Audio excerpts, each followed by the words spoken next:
반갑습니다. 돌집사TV입니다. 자, 이번 시간에도 바로 보도록 하겠습니다. 자, 먼저 영어 한번 이해해보고 시작하겠습니다. 자, 먼저 단수 가격 결정법입니다. 자, 마지노선이라는 느낌을 주기 위해서 만든 가격이죠. 자, 9,900원 뭐 이런 식으로 설정되는 거고요. 자, 종속 가격 결정법이라는 게 또 있습니다. 주제품에 필요한 부속품의 가격을 책정하는 거죠. 그래서 예를 들어 면도기는 싼데 면도날이 비싸다. 프린트는 싼데 토너가 비싸다. 뭐 이런 식인 거죠. 유인 가격 결정법은 로스 리더라고도 합니다. 그래서 어떤 상품을 비교적 싸게 팔아 고객을 매장으로 유인하는 다른 상품을 판매하는 거죠. 자, 그래서 미끼 상품이라고도 우리가 많이 들어보셨죠. 자, 그리고 우리나라의 EAN 국가번호 코드는 880이라는 거 알아주시고요. 자, 조닝, 점포의 레이아웃 완성 후, 요게 중요합니다. 완성 후, 코너별 상품군 계획, 진열 면적을 배분하여 레이아웃의 상품 면적, 배치를 표시하는 것을 조닝이라고 합니다. 자, 그리고 점포 외장은 점두, 출입구 결정, 건물 외벽 등이 되겠고요. 점포 내부 인테리어는 벽면, 바닥, 조명, 통로, 집기, 비품 등이 되겠죠. 자, 그리고 진열은 구색, 카트, 포스터, 게시판, 뭐 POP 광고 이런 것들이 들어가겠죠. 자, 레이아웃을 보겠습니다. 자, 상품 배치나 고객 동선, 휴게 공간, 사무실 및 지원시설 등을 짜는 것을 이제 레이아웃을 짠다 라고 얘기를 하죠. 자, 그리고 ANU 조사가 있습니다. 자, 요거는 기업들이 마케팅 전략을 수립하기 위해서 체계화된 설문을 통해 소비자들의 패턴과 성향을 조사해서 문제점을 확인하는 겁니다. 요게 ANU고요. 자, HUT는 뭐냐? 조사 대상자가 제품을 직접 체험하게 하는 거예요. 그래서 홈 유사시 테스트, 집에서 한번 써보고 어떤지 보자, 요건 거고요. 자, CLT, 조사 대상자를 센터에 모아놓고 제품에 대한 반응을 보는 것을 얘기를 합니다. 자, 그리고 패널 조사 있어요. 기업과 계약을 맺은 소비자 집단에게 조사를 하는 것을 패널 조사라고 하고요. 참여 관찰 조사는 관찰하려는 집단에 직접 참여해서 관찰하는 거죠. 그래서 관찰하는데 참여해서 관찰한다라는 겁니다. 자, 그리고 소매점의 상품 분류 기준 보겠습니다. 소비 패턴이나 대상 고객, 상품의 용도, 그리고 TPO, 타임, 플레이스, 오케이션이죠. 이것들로 상품 분류를 한다 보시면 되겠습니다. 자, 그리고 풍선 효과 이론이라고 있습니다. 한 곳의 문제를 해결해도 다른 데 문제가 생긴다는 거죠. 자, 풍선의 한 부분을 꾹 눌러도 전체적인 부피가 줄어드는 것은 아니죠. 그 얘기를 하는 거고요. 카테고리 관리 이론이 있습니다. 유통업체와 공급업체가 소비자의 구매 형태를 토대로 같이 협동해서 카테고리를 관리하는 것. 자, 즉 유통관리에서는 협동한다라는 말이 상당히 많이 나옵니다. 자, 이탈 고객은 무엇일까요? 더 이상 자사의 제품이나 서비스를 이용하지 않는 고객이고요. 비활동 고객은 자, 구매 이력은 있는데 정기적인 구매를 하지 않고 더 이상 구매하지 않는 상태의 고객을 얘기를 합니다. 자, 그리고 가망 고객은 현재 고객은 아니지만 광고, 홍보를 통해 유입될 수 있는 가능성이 높은 고객이죠. 잠재적 고객이라고도 합니다. 자, 내부 고객은 조직 내부의 가치 창조에 참여하는 고객으로 기업의 직원, 즉 기업의 직원들이 내부 고객이다 보시면 되겠습니다. 자, 이어서 볼게요. 프라이스 존이라고 있습니다. 자, 가격대별로 나눈 것이에요. 즉 가격의 고절을 우리 가격대라고 얘기를 하죠. 자, 프라이스 라인은 뭐냐? 고객이 필요를 느낄 만한 분류를 추정하여 가격의 폭을 나눈 것이에요. 그리고 예를 들면은 고급품은 10만원 이상, 뭐 중급품은 5만원대, 뭐 이런 식으로 가격의 폭을 나눈 것이 프라이스 라인이다. 요 존과 라인 차이 이해해 보시고요. 자, 마케팅 믹스 4P죠. 프로덕트, 프라이스, 프로모션, 플레이스 네 가지 외워주시고요. 서비스 마케팅 요소는 이 4P, 마케팅 믹스 플러스 3P가 더 있습니다. 3P는 뭐냐? people, process, physical, evidence죠. 아이고, 아이가 빠졌네요. 자, 에비던스 세 가지 추가됩니다. 자, 그리고 HLT, 하이, 로우 프라이싱입니다. 자, 하이, 좋은 제품을 일시적으로 로우, 싸게 파는 것을 HLT, 하이, 로우 프라이싱이다 라고 하고요. 자, 3PL은 우리 제3자 물류입니다. 물류 과정을 아웃소싱, 외주를 하는 거죠. 말씀드려서 나왔던 적이 있습니다. 그래서 효율화를 얻겠다라는 겁니다. 자, 그러면 우리 티센 다큐 한번 보겠습니다. 자, 일전에 제가 간단히 말씀드렸는데 좀 더 구체적으로 시험 문제에 나오는 것 위주로 보겠습니다. 자, 이 티센 다큐는 공간 독점 접근법에 기반한 상권 구행 모형입니다. 자, 무슨 말이냐? 최근접 상가 선택 가설에 의해 상권을 설정한다는 거죠. 즉, 소비자들이 가장 가까운 소매시설을 이용한다라고 가정을 한 겁니다. 자, 소매 점포들의 규모나 매력도에 있어서 유사하다고 가정을 했을 때 가까운 데 간다라는 거죠. 자, 신규 점포부지 입지 가능성을 판단하기 위한 상권 범위 예측에 사용될 수 있다라는 게 T센 다각형의 또 핵심이죠. 그래서 T센 다각형의 크기는 경쟁 수준의 부의 관계를 가진다, 반비례한다는 거죠. 자, 그리고 시설 간의 경쟁 정도를 쉽게 파악할 수 있다 라는 요 특징 시험에 다 나온 내용들이고 나오고 있는 내용들이기 때문에 잘 봐주시면 좋겠고요. 자, 우리 이번에는 머천다이징에 대해서 한번 쭉 종류를 살펴보도록 하겠습니다. 자, 먼저 크로스 머천다이징이라는 게 있어요. 자, 소비자가 한 제품을 구매하러 왔다가 연관된 다른 제품에 관심을 가지게 하는 방법이죠. 자, 넥타이 사러 왔다가 셔츠까지 사버렸다, 이런 거죠. 자, 그래서 크로스 머천다이징은 시험에 어떻게 나오냐면요. 연관된 상품을 함께 진열하거나 연관된 상품을 취급하는 점포들을 인접시키는 것을 의미한다. 이를 통해 고객들이 연관된 상품들을 동시에 구매하도록 유도할 수 있고, 대표적인 예로 샴푸, 린스, 정장, 넥타이, 구두, 셔츠 등을 활용할 수 있다. 다음에 맞는, 설명에 맞는 머천다이징은 무엇인가 하면 크로스 머천다이징 선택해 주시면 되겠죠. 자, 인스토어 머천다이징이란 뭘까요? 한정된 매장에서 생산성이 높은 매장을 만들기 위해서 상품 진열, 판촉 등 가장 좋은 성과를 내고자 하는 방법이다. 이 정도만 알아두시면 되고요. 자, 그 다음에 광의의 머천다이징이라는 게 있습니다. 자, 우리 기본적으로 머천다이징이라는 건 제품을 시장에 내놓기 위해 필요한 전반적인 과정들을 얘기를 하는 거죠. 그래서 이 광의의 머천다이징은 좀 더 큰 의미를 가지고 있습니다. 생산부터 소비자에게 판매까지 모든 과정을 광의의 머천다이징이라고 보는 것이고요. 협의에 좀 더 좁게 본다면은 매장 진열로 상품화하는 계획의 정도를 우린 협의의 머천다이징이다 라고 얘기한다는 거 알아두시면 되겠습니다. 자, 그리고 리스크 머천다이징이라는 거 있어요. 자, 리스크, 위험이라는 뜻이죠. 자, 여기에 핵심은 노리턴 조건이 붙는다는 겁니다. 즉, 소매상이 내가 이 물건을 다 팔더라도 반품하지 않을게, 내가 다 책임질게, 이렇게 내 리스크를 안고 머천다이징을 하겠다라는 것을 리스크 머천다이징이라 하고요. 스크램블드, 자, 뭔가 막 섞여 있는 느낌이죠. 소매점에서 취급하는 상품 이외의 계열을 효율적으로 구성하여 판매하는 방식이다. 자, 요건 예를 들어서 이런 거죠. 우리 올리브영이나 이런 데 가면은 막 해외 과자들 팔죠. 요게 바로 스크램블드 머천다이징을 하고 있는 것이구나 라고 오늘부터 보시면서 떠올려 주시면 되겠죠. 자, 요번에는 엔드매대 이해 한번 해보겠습니다. 자, 엔드매대는 뭐냐, 우리가 대형마트에 가면은 이렇게 매대들이 있어요. 자, 그럼 요 끝부분에 해당하는 친구들인데, 요 끝부분에 있는 친구들은 한쪽, 두 쪽, 세 쪽, 이렇게 3면이 개방되어 있죠. 자, 고객이 지나가면서 여기서도 보고 여기서도 보고 여기서도 볼 수 있는 게 바로 엔드매대라는 겁니다. 자, 점검사항 볼게요. 자, 계절성이 맞는가, 테마가 명확한가, 제한형으로 생활 감각이 있는 정보를 제공할 수 있는가, 신선식품이라면 신선한 이미지를 가지고 있는가, 대량 판매가 가능한가, 가능하다면 소비성과 회전력을 가지고 있는가, 신제품, 히트 상품, 광고 상품 등이라면 유행성 고려가 되어 있는가. 자, 요 6가지 내용이 섞여서 시험 문제에 출제되고 있습니다. 잘 외워주시고요. 오늘부터 마트 가면은 엔드매대 보고 내용 떠올려 보시면 됩니다. 자, 다음 소매점 포지셔닝 전략에 대해서 한번 보도록 하겠습니다. 자, 어떻게 물건을 파는 전략을 가지고 있냐, 요거죠. 자, 먼저 사용 상황에 의한 포지셔닝이 있습니다. 그러니까 우리 제품은 이럴 때 사용할 수도 있어요. 자, 이런 식으로 뉘앙스를 가지고 있는 게 이제 사용 상황에 대한 거고요. 제품 사용자에 의한 포지션입니다. 자, 우리 제품은 피부 미용에 관심 있으신 분들에게 좋아요. 이런 식으로 홍보를 한다는 거죠.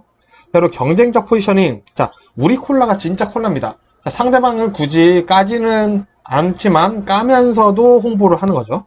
자, 그리고 제품 속성에 의한 포지셔닝. 저희 제품은 최상의 품질의 오가닉 식품이며 전문 식품 소매점입니다. 이런 식으로 자랑을 홍보를 한다는 거죠. 자, 그리고 두 번째, more for more, more for less, 그리고 same for less, 이렇게 세 가지 또 전략이 있습니다. 자, more for more, 좋은 품질을 가지고 있지만 같은 가격에 파는 거예요. 자, 가격이 빠져 있네요. 자, 좋은 품질을 같은 가격에 팔면은 소비자가 당연히 좋겠죠. 자, more for less는 타사와 동일한 품질의 제품을 더 싸게 파는 전략입니다. 자, 소비자는 좋겠죠. 근데 장기화를 했을 때는 대신 기업에는 안 좋은 전략이다. 단기적으로 사용하는 게 좋다 보시면 되겠고요. 자, same for less. 타사와 동일한 품질임에도 훨씬 더, 요거는 more for less보다 훨씬 더 싸게 파는 거예요. 그래서 요거는 돈을 벌려고 한다기보다는 주로 상품에 대한 소비자의 반응을 보기 위해서 사용되는 경우가 많다라고 정리를 해보시면 되겠습니다. 자, 그러면은 이제 소매업자들의 가격 정책 이해해 보겠습니다. 어떤 식으로 가격을 매기냐 이거죠. 자, 먼저 투파티 프라이스 팔리시입니다. 이분 가격 정책이죠. 한국어를 외워주시면 돼요. 영어는 그냥 보는 정도 보시면 됩니다. 자, 이분 가격 정책은 기본 서비스 가격에 추가로 이용하는 서비스 가격을 추가하는 거죠. 자, 요게 어떻게 보면 우리 면도날과 면도대 뭐 이런 걸로 연결해 보시면 될 것 같고요. 자, 그리고 제품 묶음 가격 정책이죠. 자, 바운딩, 묶는다는 거죠. 여러 개의 제품을 묶어서 할인해서 파는 것이다 라는 거죠. 그래서 가격적인 할인보다는 더 양을 많이 주겠다는 게 보통 됩니다. 그리고 초기 고가격 전략입니다. 스키밍이죠. 고가격 전략입니다. 신제품 개발을 위해 투자 자금을 조기 회수하기 위해 후기로 갈수록 가격 하락시키는 거죠. 자, 그래서 내가 이 상품을 만드는데 1000만원이 들었어요. 자, 일단 1000만원 뽑고 우리 시작합시다. 그래서 맨 처음에는 좀 비싸게 팔다가 나중에 갈수록 싸게 팔아서 초기 투자 가격 다 회수했어? 그럼 이제 싸게 팔아서 그냥 이득 보자. 이렇게 보는 겁니다. 자, 그리고 침투 가격 전략이죠. 자, 페네트레이션. 자, 이게 침투하다라는 뜻입니다. 그래서 자사의 신제품을 나왔을 때 쓰는 거죠. 그래서 자사의 신제품이 경쟁사보다 우위가 높은 경우에 적용이 가능하죠. 그래서 저소득층 목표로 정했을 때 효과적이고요. 이익 수준이 낮아서 대신 경쟁사의 진입을 어렵게 한다는 장점이 바로 침투 가격 전략에 있다라는 거 알아두시면 될 것 같습니다. 자, 그리고 또 다르게 보면은 또 오픈 프라이스, 오프 프라이스, 그리고 뭐 하이로, 그리고 EDLP가 있는데요. 자, 오픈 프라이스 가격이 열려 있죠. 그래서 최종 판매자인 유통업체가 가격을 책정하는 거예요. 그래서 유통업체 간의 가격 경쟁을 꾀해서 상품 가격을 낮추고자 하는 정책이라고 볼 수 있습니다. 자, 요걸 또 왜 하냐? 원래 싼 거를 비싸게 해놓고 할인 엄청 해주는 척 하는 사람들 많죠? 사실 많습니다. 자, 그래도 그걸 조금이라도 줄이기 위해서 하는 게 바로 오픈 프라이스다라는 거 알아두시고요.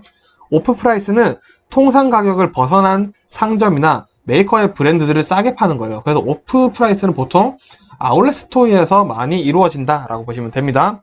자, 그리고 하이로우 프라이스 HLT였죠? 자, 좋은 제품, 비싼 제품을 일정 기간 동안만 로우 싸게 팔아서 소비자들에게 시선, 이목을 끌고자 하는 전략이다 보시면 되겠고요.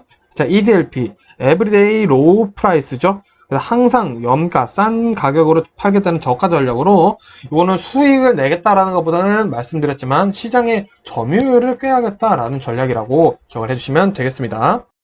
자, 이어서 레이아웃 보겠습니다. 레이아웃은 그럼 어떻게 짜야 되냐? 자, 보겠습니다. 자, 첫 번째, 종업원의 동선은 보행거리가 짧도록 구성해야 된다. 그래야 더 일하기가 쉽겠죠? 그리고 두 번째, 여유 있는 동선을 확보하고 매장 모두를 연결해야 된다. 맞는 말이죠. 자, 세 번째, 생산성이 높도록 공간을 설계해야 한다. 상품 이동 동선은 고객 동선과 교차하지 않아야 한다. 다섯 번째, 점포에 머무르는 시간이 길어지도록 고객의 동선을 만들어야 한다. 여섯 번째, 고객 동선과 종업원의 동선은 교차하는 지점이 적도록 구성해야 된다. 자, 읽어보면은 다 맞는 말이죠. 그냥 이 정도로 이해하시면 됩니다. 자, 그러면 이제 중요한 건 요거예요. 레이아웃을 어떻게 짤 것이냐. 자, 시험 문제 가장 많이 나오는 거 두 가지 말씀드리겠습니다. 자, 먼저 격자형 레이아웃이에요.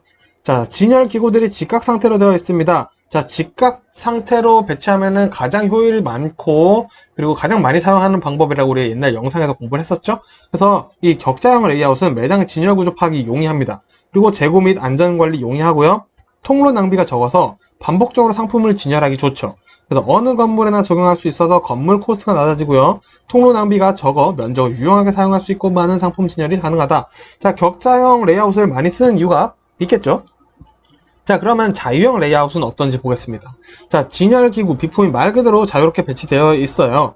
그래서 그러다 보니까 제품 진열 공간이 적어져요. 그래서 제품당 판매 비용이 많이 소요됩니다. 진열을 많이 못하다 보니까 오히려 그게 가격적인 부분에 영향을 준다는 거죠. 대신 충동구매와 자유로운 쇼핑을 유도한다는 장점이 있어요. 소비자들이 원하는 상품 찾기 어렵게 해서 많은 상품을 노출시키고, 자, 레이아웃의 좋은 장점이죠. 쇼핑 시간을 길어지게 하는 데는 자유형 레이아웃이 더 좋다. 그래서 요거는 우리 패션 지향적인 점포에서 많이 사용된다 라는 거, 요거 차이점 구분해서 개념 잘 잡아주시길 바랍니다. 자, 이어서 소비용품 유형 보겠습니다. 이것도 개념 이해 잘 잡아두셔야 됩니다. 응용해서 시험 문제 풀 수 있는 게 상당히 많습니다. 자, 먼저 세 가지인데요. 편의품 보겠습니다. 편의품은 집약적 유통 경로를 가져요. 자, 이게 뭐냐? 자, 우리 편의품은 우리가 자주 사죠? 높은 구매 빈도를 가지고 있어요. 그러면은 주거지와 가까운 곳에서 구매를 해야겠죠. 그러면은 공급업자 입장에서, 유통업자 입장에서, 제조업자 입장에서는 이거는 대량 생산이 잘 맞는다는 거죠. 그래서 편의품은 낮은 단가와 낮은 마진을 가지고 있고요. 고객이 주변에 모여 있죠. 즉 상권 밀도가 낮다라는 걸로 연결해서 볼 수가 있습니다. 자, 그럼 선매품은 뭐냐? 선택적 유통 경로를 가지면 됩니다. 선매품 선택적 연결해서 하시면 돼요. 자, 선매품은 편의품보다는 조금 낮은 구매 빈도를 가져요. 그래서 고객들이 미리 계획을 세워서 구매하러 갑니다. 나 이거 사야겠어 하고 계획을 세워서 가는 거죠. 그러다 보니까 구매에 시간과 노력을 많이 쏟아요. 그래서 고객 이제 서비스 직원한테 많이 질문을 하죠. 그래서 선매품부터는 대량 생산에 맞지 않습니다.